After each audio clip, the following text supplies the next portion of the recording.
Welcome to my Expat Stories. This one was sent in 3 days back. Bloke from Liverpool, warehouse manager, said he'd been watching the channel, needed to get this off his chest. Said it's eating him alive. So here it is. His words. If you've ever had a kid call you uncle and felt your heart melt, hit subscribe. Because what comes next is brutal. Here's Gary. I'm Gary, 51, Liverpool. And I need to talk about Maricel, about her son, about becoming Tito Gary, about how a chicken joy meal and a 6-year-old calling me uncle turned into 38 grand and the worst Saturday of my life, in a food court in Manila, surrounded by 3 other blokes who thought they were her boyfriend too. I know how that sounds. I know what you're thinking, but let me explain how it happened, how fast it happened, how real it felt. Right, I'm standing in Jollibee, Robinson's Place, Manila. It's March. Hot. Stupidly hot. The AC's blasting, but there's so many people it doesn't matter. Smells like fried chicken and burgers and that sweet spaghetti sauce they do. Kids everywhere. Families. The noise is mental. Trays clattering, people talking, kids screaming. That Jollibee birthday song playing somewhere. I'm in the queue. Just landed 6 hours ago. First time in Manila. First time in the Philippines. I'm jet-lagged. Starving. Someone told me try Jollibee. It's the Filipina McDonald's. So here I am. I order chicken joy, 2 pieces, jolly spaghetti, rice, iced tea. The girl at the counter's smiling. Everyone here smiles. It's weird coming from Liverpool where nobody smiles at strangers. I get my tray. Look around. Packed. Absolutely packed. No empty tables. Then I see one. 2 seats. A woman and a kid. The woman's looking at her phone. The kid's eating spaghetti. Getting it everywhere. She looks up, sees me, smiles. You can sit, she says. Points to the empty chair. Cheers, thanks. I sit down. Put my tray down. The kid looks at me. Big eyes. Spaghetti sauce around his mouth. He's tiny. Maybe 6 years old. He smiles, says, Hi. Hiya, mate. What's your name? Joshua. Nice to meet you, Joshua. I'm Gary. The woman says, Sorry, he's friendly. Too friendly sometimes. No worries. He's sound. You're English? Yeah. Liverpool. Oh, Liverpool, football. You a fan? Not me, but my brother. He loves Liverpool. Watches every game. Fair enough. You from Manila? Yes, born here, live here, work here. What do you do? Call centre, customer service, American account. Night shift mostly.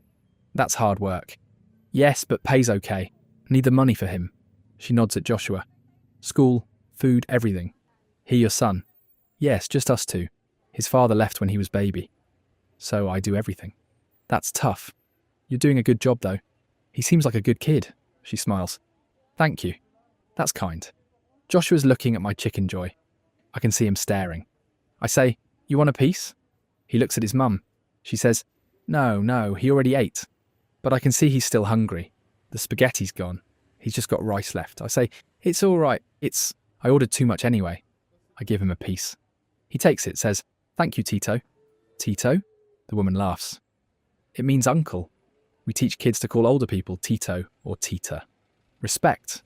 Tito Gary. I like that. Joshua's eating the chicken. Happy as anything. The woman says, I'm Maricel. Gary. Nice to meet you. You here for holiday? Yeah, just a week. Seeing Manila. Maybe go to the beach, I don't know.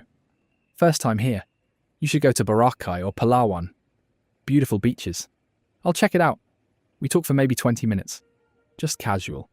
About Manila, about Liverpool, about her job, about Joshua's school. She's easy to talk to. Not pushy, not flirty. Just nice. Normal. And Joshua keeps chattering. Asking me questions. Do you have kids, Tito? Do you like Spider-Man? Do you want to see my drawing? He pulls out a crumpled paper from his mum's bag. Shows me. It's a drawing of a house. Stick figures. Sun in the corner. Classic kid drawing. That's mint, mate. You're a good artist. He beams. Puts it back in the bag. When I finish eating, I stand up. Say nice meeting you both. Maricel says, You too. Enjoy Manila. I walk away. Get maybe 10 steps. Then I hear, Tito Gary. I turn around. Joshua's running over. He hugs my leg. Says, Bye-bye, Tito. I feel it. That tug. that warmth. I haven't got kids, never had kids. My ex-wife didn't want them. We divorced 5 years back, and here's this little lad hugging my leg calling me uncle, and I feel something I haven't felt in years. I ruffle his hair, say, "Bye, Joshua. Be good for your mum." He runs back. Maricel's smiling, waving. I wave back. Leave them all. I didn't think I'd see them again. But that night, I'm scrolling Facebook, bored in the hotel, and I see a friend request. Maricel Santos, the woman from Jollibee. I accept. She messages immediately. "Hi, Gary. Hope you don't mind. Joshua wanted me to add you. He really liked you." "No worries, he's a great kid." "Thank you. He doesn't have many male figures in his life. His father left. My father died when I was young, so he gets excited when he meets nice men. I'm sorry to hear that. About your father. It's okay. Long time ago. But yes, hard for Joshua. He asks about his dad sometimes.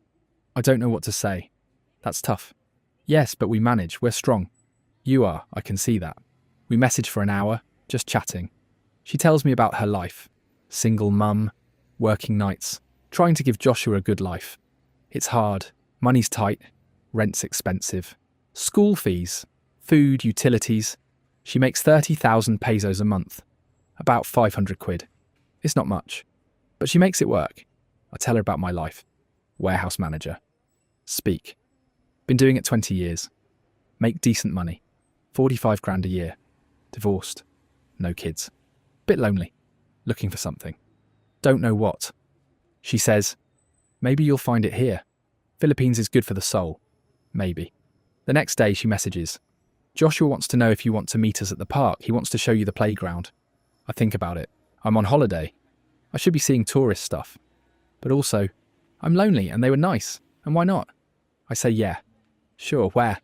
She sends me the address. Rizal Park, I get a grab. Philippine Uber, 20 minutes through Manila traffic. Jeepneys everywhere. Motorcycles weaving. Horns blaring. Exhaust fumes mixing with street food smells. Banana queue frying. Fish balls. Grilled meat on sticks. I get to the park, it's massive. Green trees everywhere, families having picnics, kids running around. I see them. Maricel and Joshua, sitting on a bench near the playground. Joshua sees me, jumps up, runs over. "Tito Gary, you came." "Course I came, mate. Wouldn't miss it." He grabs my hand, drags me to the playground, shows me the swings, the slide, the monkey bars. Wants me to push him on the swing. I do. He's laughing, screaming. "Hiya, Tito!" Likes you. "You're good with kids. You should have your own." Maybe. Didn't work out that way. Not too late. You're still young. 51's not young. It is. My father was 50 when I was born. You have time. Maybe. We sit there, watching the sunset over Manila. The sky's orange and pink. The air smells like jasmine and car exhaust. Joshua's half asleep, and I feel it. That feeling of family, of belonging, of being needed. I didn't want to leave. Didn't want this moment to end. That night back at the hotel, Maricel messages, "Thank you for today. Joshua hasn't stopped talking about you. He keeps asking when you're coming back. I'm here 3 more days. We can meet again if you want." "Yes, please. He'd love that." We met every day, different places. SM Mall of Asia. Walked around, bought Joshua a toy. Intramuros. The old walled city. Explored the fort and Binondo. Chinatown. Ate dim sum. Every day it felt more real. More like we were a unit. A family. On my last night we had dinner. Just the 3 of us. A restaurant near my hotel. Local place. They served adobo. Sinigang. Pancit. Joshua was tired. Fell asleep at the table. Head on the bench. Maricel said, "I'm going to miss you. I'm going to miss you too. Both of you. Will you come back?" "Yeah, I will. I'll book another trip. Maybe in a few months. Joshua will be so happy." "What about you?" She looked at me. "Me too. I'll be happy too." I flew home the next day. Back to Liverpool. Back to work. Back to the empty flat in Walton. And I felt it. That emptiness. That quiet. I'd only known them a week, but it felt longer. Felt deeper. We messaged every day. Video calls. Joshua would show me his homework, his drawings. Tell me about school. Maricel would tell me about work, about her day, about how much they missed me. 2 weeks after I got back, she messaged, "I'm sorry to ask this. But Joshua needs new school uniform. His old one is too small. I don't get paid until next week. Do you think, could you help? Just this once. I'll pay you back. How much? 2,000 pesos, about £30. Course, I'll send it now. Thank you. Thank you so much. I'll pay you back, I promise. Don't worry about it, it's for Joshua. I want to help. I sent the money, Gcash, Philippine payment app. She sent me a photo an hour later. Joshua in his new uniform, white shirt, blue short, smiling, holding a sign that said, "Thank you, Tito Gary." I stared at that photo for 10 minutes. This little lad, looking so happy. And I'd done that. I'd helped. I'd made a difference. That was the first time. But it wasn't the last. Over the next month, there were more requests. Not from her, from circumstances. Joshua got sick, needed medicine. £200. Her mum in the province, diabetes, needed insulin. £300. Typhoon hit their barangay, roof damaged, £500. Every time she apologised. Every time she said she'd pay me back. Every time I said, don't worry about it. I've got it. I want to help. Because that's what you do for family. And that's what they were becoming. My family. Maricel, Joshua. Even her mum Rosa, who I'd never met, but who sent me messages through Maricel. Thank you, Tito Gary. God bless you. I booked another trip. July, 3 months after the first. I was buzzing. Couldn't wait to see them. Couldn't wait to hug Joshua. Couldn't wait to be Tito Gary again. I landed in Manila. Maricel picked me up. Joshua was with her. He ran to me, jumped into my arms. Tito Gary, you're back. I'm back, mate. Missed you. Missed you too. We spent 2 weeks together. I stayed in a hotel, but I was with them every day. Breakfast at Jollibee, lunch at the mall, dinner at local restaurants. We went to the beach. Batangas, stayed overnight. Cheap resort, pool, beach. Joshua learned to swim. I taught him. Held him in the water. Let him kick. He was fearless. Maricel watched from the beach, smiling, taking videos. That trip, things shifted. Maricel and I got closer. Not just friendly, romantic. We held hands, kissed, talked about the future, about me moving to Manila, about us being together, about being a family, the three of us. She said, I know it's fast, but I feel something real with you. Joshua loves you. I love you. I love you too. We made plans. I'd visit every few months. She'd save money. Eventually, I'd retire early, move to Manila. We'd get a place together, raise Joshua, build a life. It felt possible. It felt real. When I flew home, I wasn't sad. I was motivated. I had a plan, a future, a reason to work hard, save money, build something. Back in Liverpool, I picked up extra shifts, worked overtime, weekends, sent money every month, £1,000, sometimes more, for rent, for Joshua's school, for food, for emergencies. Maricel would send updates, photos, videos, Joshua doing homework.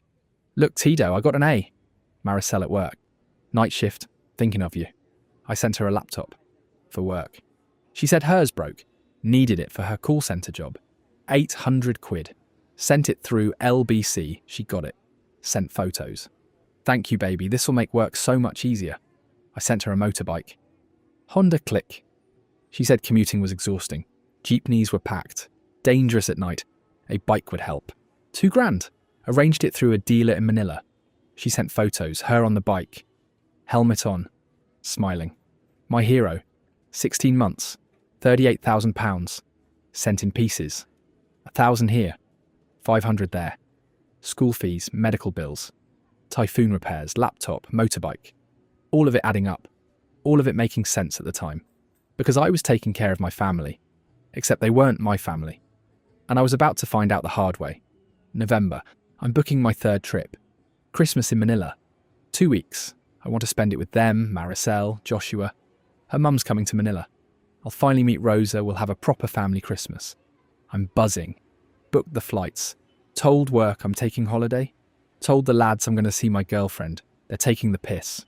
Your Filipino girlfriend, Gary, with the kid. Mate, be careful. Those birds are all after your money. She's not like that. She's got her own job. Her own life. She's not asking for anything. Yeah? How much you sent her. That's different. That's helping. That's what you do when you care about someone. They shake their heads. Say suit yourself. But I can see it in their eyes. They think I'm being played. They think I'm a mug, but they don't know her. They don't know us. They don't know how real this is. 2 weeks before my flight, I'm messaging Maricel.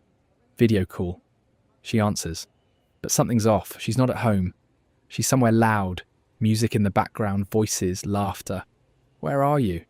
At work, break time. Work? I thought you work nights. It's like 10 in the evening there. Yes, night shift. This is my break. Right. But I can hear music. Sounds like a bar. Oh, there's a bar next to our building. The music's loud. You can hear it in the break room. Fair enough. How's Joshua? He's good. At my sister's house. She watches him when I work nights. Your sister? You never mentioned a sister.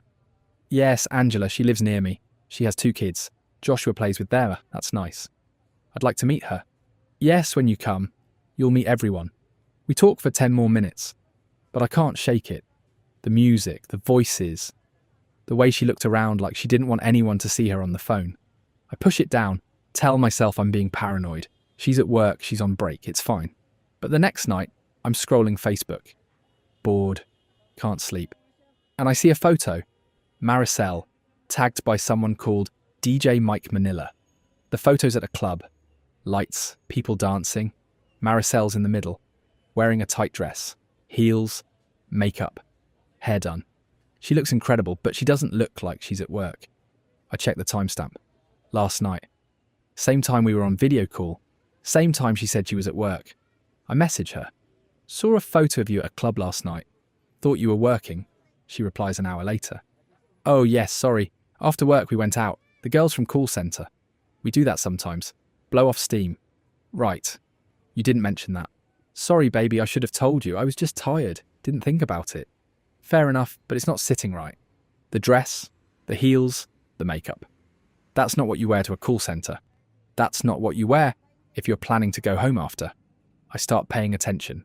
Really paying attention. Her Facebook. Her photos. Her check-ins. And I see patterns. Club check-ins. Bar check-ins. All in Makati. Burgos Street. P. Burgos. I Google it. And there it is. Burgos Street. Red light district. Expat bars. Girly bars. Go-go bars. My chest goes tight. I tell myself it's not what it looks like. Maybe she's just going out with friends. Maybe the check-ins are automatic. Maybe I'm reading too much into it. But I keep digging. Her friends list I scroll through. Lots of foreign men. Older men. White men. British. American. Australian. German. All older. All commenting on her photos. Beautiful. Gorgeous. Miss you. I check their profiles. Half of them are in the Philippines. Half are in their home countries. And they're all commenting like they know her. Like they've met her. I message one. Random bloke. Paul. British. Comments on every photo. I send a friend request. He accepts. I message. Hey mate, saw you know Maricel. How do you know her? He replies. Met her in Manila last year. Great girl. You know her too? Yeah. I'm seeing her. We've been together about a year. Long pause. Then, seeing her? Like dating her? Yeah. Why? Mate, I'm seeing her too. Or I was. Haven't been back to Manila in a few months, but we message all the time. She said she's waiting for me. That we're together. My stomach drops. I send a screenshot of our messages. Me and Maricel.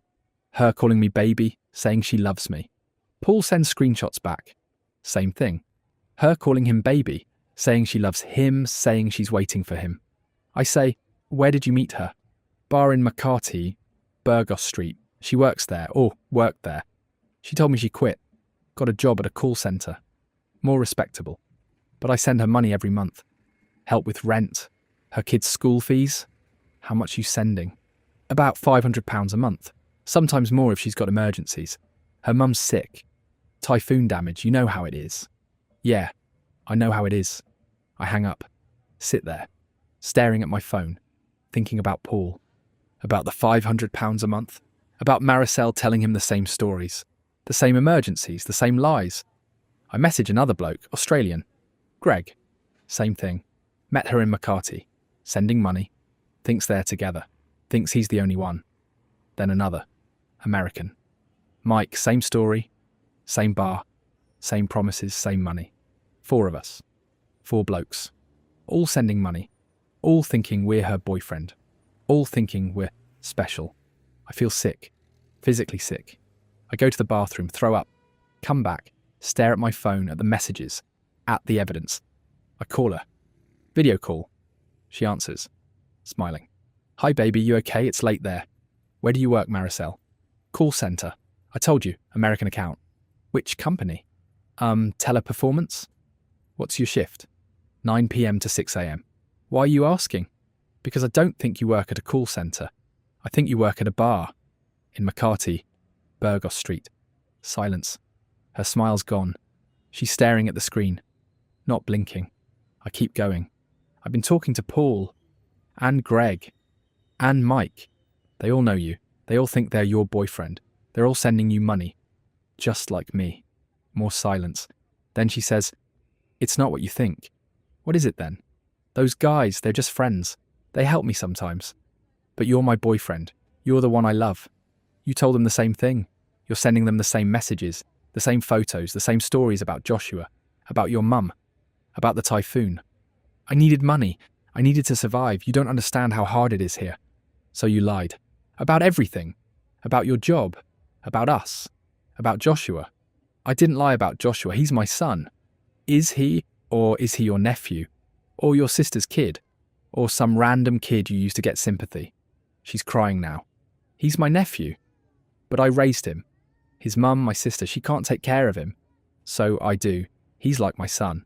So you lied about that too. I didn't lie. I just didn't tell you everything. Where do you actually work? Long pause. Then, I work at a bar in Makati. I serve drinks, I sit with customers. Sometimes I go with them for money. That's how I survive. That's how I feed Joshua. That's how I pay rent. You're a bar girl. Don't say it like that. I'm doing what I have to do. And the call centre job? I never said I work at a call centre. You assumed. I just didn't correct you. You showed me photos, you talked about night shifts, you said you had a laptop for work. I do work nights, at the bar, and I needed the laptop for other things. For chatting with you guys. For keeping track. Keeping track? Of what? Of who I'm talking to. Who's sending money. Who's coming to visit. I have to organise it. Make sure you don't overlap. Overlap? You're running a schedule? I'm surviving. That's what I'm doing. How many of us are there? She looks away. Won't meet my eyes. I don't know. A few. How many? 4 right now. You, Paul, Greg, Mike. 4 blokes. All sending you money. All thinking we're special. You are special. All of you. I care about all of you. But you don't love any of us. I do, in my own way. I love that you help me, that you care, that you make my life easier. That's not love, that's using people.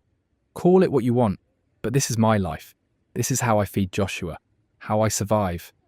I'm not ashamed. You should be. Easy for you to say. You live in England, you make good money, you have options. I don't, I do what I have to do.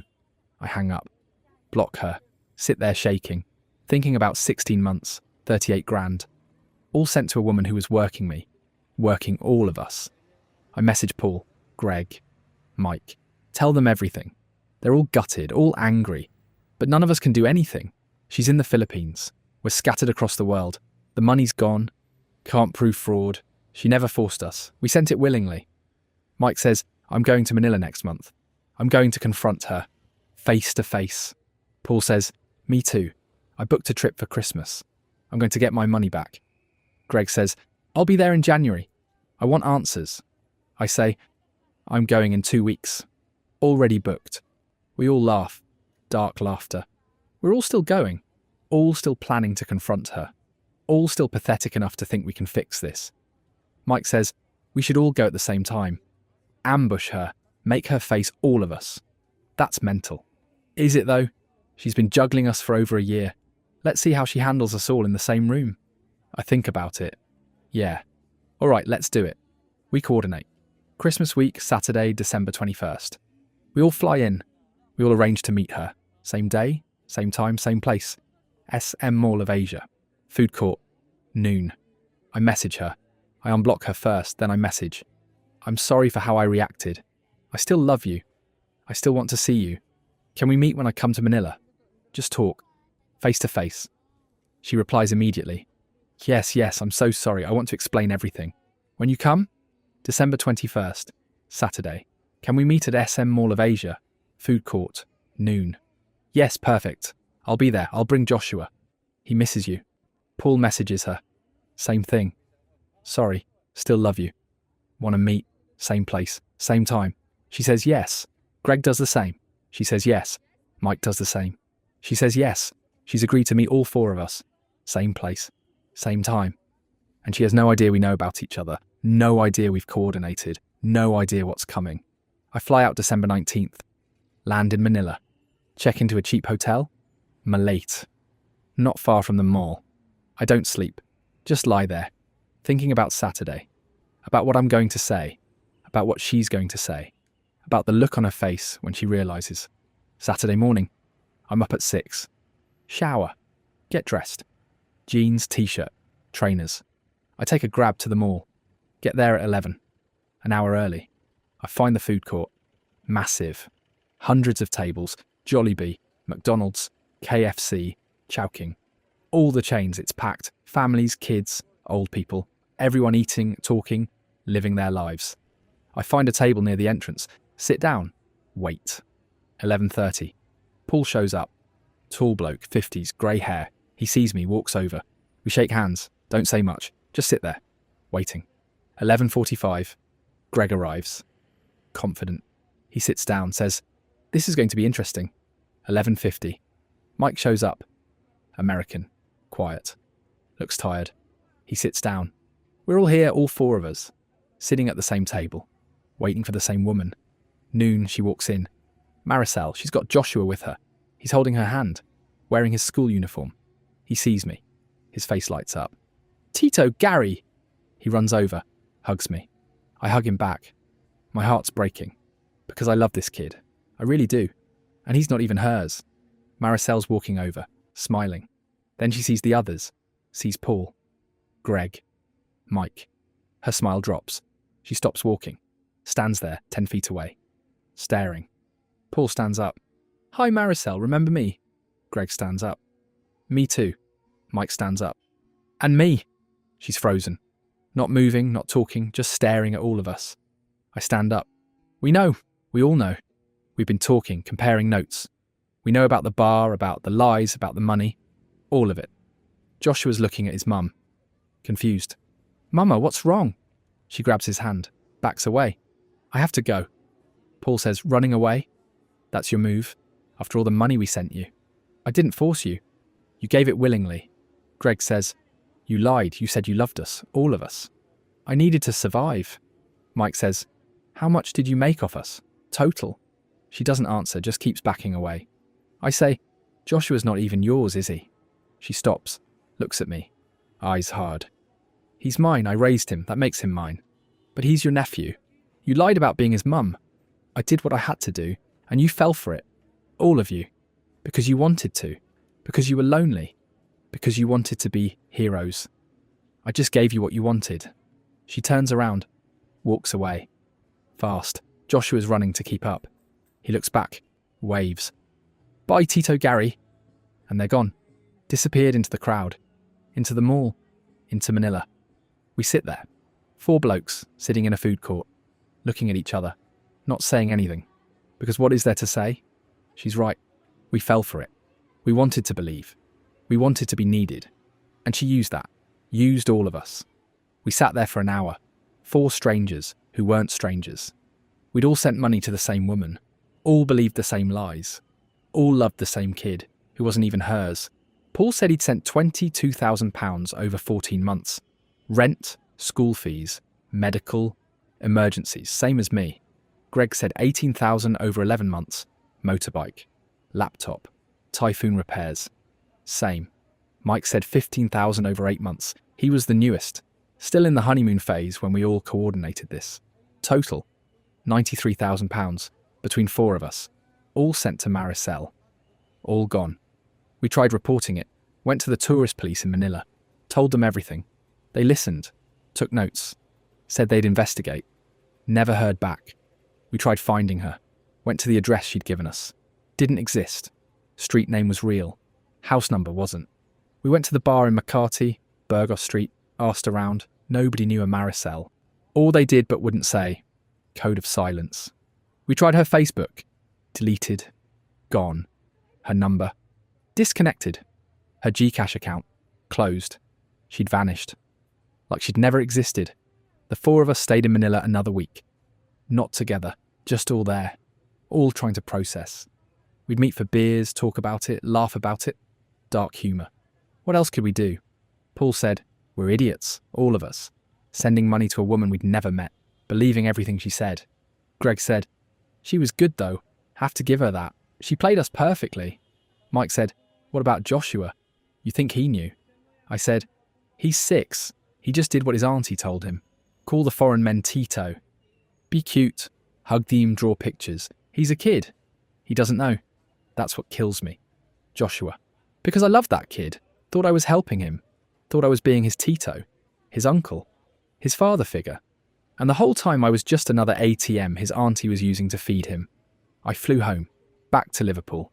Back to work. The lads didn't say anything. They knew. Could see it in my face. I'd been played. They were right. I was wrong. I deleted Facebook. Deleted all the photos, all the messages. All the evidence that I'd been stupid enough to believe a single mum I met at Jollibee was my future.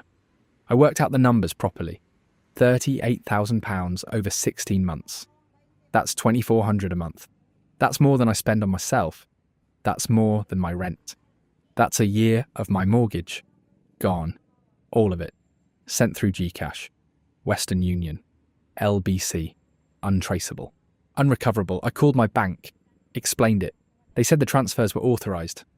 I sent them. They can't get them back. I called a solicitor. Asked about legal options. He laughed. Said good luck suing someone in the Philippines. You'll spend more on legal fees than you lost. You'll never collect even if you win. So that's it. 38 grand. Gone. Nothing I can do about it. Paul tried. He hired a private investigator in Manila. Spent another 3 grand. The guy found nothing. Said Maricel's probably not even her real name. The bar's probably not where she actually works. The sister with the kids. Probably made up. Everything was a performance. Greg just accepted it. Said it's the price of the lesson. Move on. Mike stopped talking to us. Blocked us all. Too embarrassed. I'm still in Liverpool. Still working the warehouse. Still living in the same flat. Still single, still lonely. Except now I'm also broke. And stupid. And angry. Angry at her. Angry at myself. Angry that I fell for it. Angry that I ignored all the signs. The inconsistencies, the requests. The convenient emergencies. Angry that I loved a kid who wasn't real. Who was just a tool. A prop. A way to manipulate lonely foreign men into thinking they were building a family. Joshua's face, his smile. The way he hugged my leg at Jollibee. The way he called me Tito. The way he showed me his drawings. Was any of that real? Or was he trained? Coached? Told to be cute so the foreign men would open their wallets? I'll never know, and that's what eats at me, not knowing if any of it was real. If any moment, any feeling, any connection was genuine, or if it was all scripted, all performed, all fake. The four of us still message sometimes. Paul, Greg, me, not Mike. He's gone dark. We'll send screenshots when we see Maricel's con being run on someone else. Because we see it now. In Facebook groups, in forums. Met a single mum in Manila. Great kid struggling. I want to help. And we warn them. We say don't. It's a scam. She's using you. The kid's probably not hers. The job's probably fake. You're going to lose money and dignity. Most of them don't listen. Same as we didn't listen. Because you can't tell someone they're being conned when they're in love. When they're needed. When they're Tito. So we just watch. And wait. And hope they figure it out before they send 38 grand to a woman they met at Jollibee who calls them baby and has a kid who calls them uncle. I haven't been back to the Philippines. Haven't dated since. Haven't trusted anyone. Just work. Sleep. Repeat. Sometimes I think about Joshua. Wonder where he is. If he's okay. If he remembers me. If he knows what his auntie did. If he cares. Probably not. He's probably calling some other bloke Tito now. Drawing pictures. Eating chicken joy someone else bought him. Being cute. Being the bait. And somewhere Maricel's doing it again. New name. New photos. New story. Same con. Because it works.